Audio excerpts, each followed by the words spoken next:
Pana andugona ne casket. Ndugona une casket. Ndipe nditen. Unza dola pango dogona kuta dola futhi.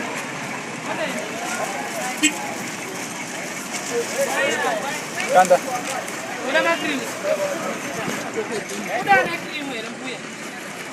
Andi muri kumada wakana.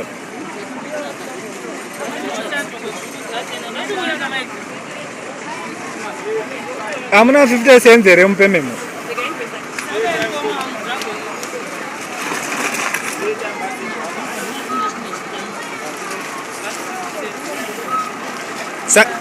Saka munozosara ne 50 cents yake mozomba ndotenga 2.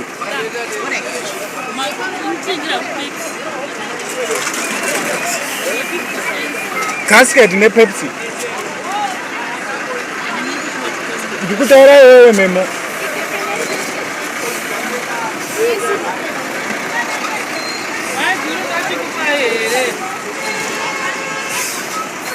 Andi Pepsi ji.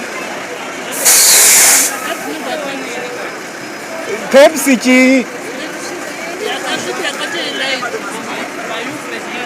Nganifambe ndayitaka. Muse, ndikudawo casket. Casket $1.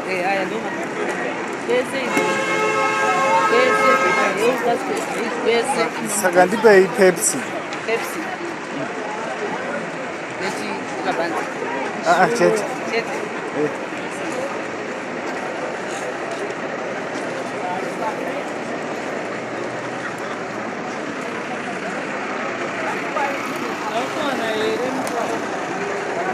Andi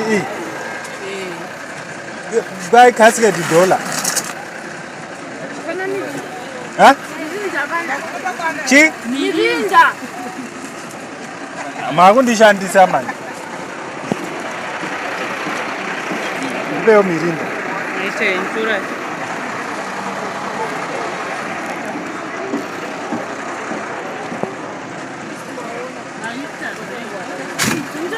Ndamuona, mota handizumona.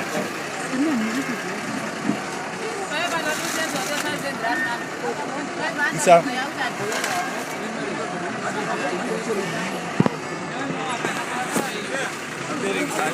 Amsufanele. Mina itibari.